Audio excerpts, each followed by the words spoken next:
మాట అనేటువంటిది లేదు. దేన్ని చెబుతాడో దాన్ని చేస్తాడు. ఏమని చెప్పాడు ఆయన అంటే, సకృదేవ ప్రపన్నాయ తమాస్మి తిచయాచితే అభయం సర్వభూతేభ్యో తదామ్యేతద్ వ్రతం మమ.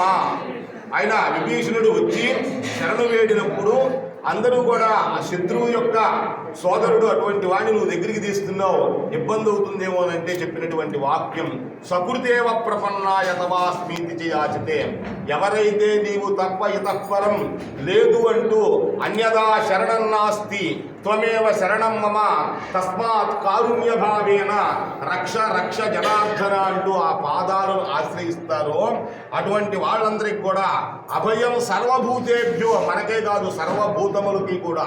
అందువల్లనే భగవంతుణ్ణి ప్రార్థించేటప్పుడు నగత్వం, వనత్వం, నగవన, మృగత్వం, పశుత్వం నువ్వు ఏ జన్మనైనా ఇచ్చినప్పటికీ నీ పాద సేవ చేసుకునేటువంటి భాగ్యాన్ని కలిగించు అని ప్రార్థన చేస్తారు. అందువల్ల రామావతారాన్ని ఎత్తి రామోభిర్నాభిభాషిత, ఆయన మాటకి తిరుగులేదయా, రెండో మాట లేదు. ఎవరు పాదాలని ఆశ్రయించారో వాళ్ళకు ముక్తి లభిస్తుంది అన్నారు. అది కలియుగంలో ప్రత్యక్షంగా మనం చూసాం. ఎవరైతే అనేక వాగ్గేయకారులు, రామదాసు, అన్నమయ్య, త్యాగరాజు, ఇటువంటి వాళ్లే కాదు, ఎందరో భక్తులు అందరూ కూడా పరమాత్మను ఆరాధించి ఆయన పాదాలను ఆశ్రయించి పరమపదాన్ని పొందారు. సర్వధర్మాన్ పరిత్యజ్య మామేకం శరణం వ్రజ అహం త్వా సర్వపాపేభ్యో మోక్షయిష్యామి మా శుచః.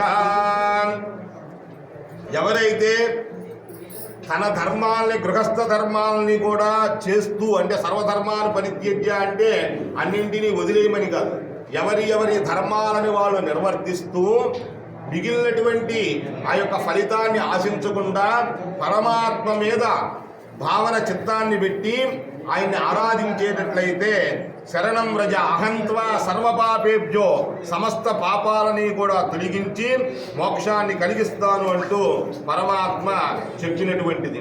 అటువంటి ఏకాదశి విశేష పర్వదినంలో ఎవరైతే వెంకటరమణమూర్తిని ఆసీనుడై కగస్థం వెంకటనాయకం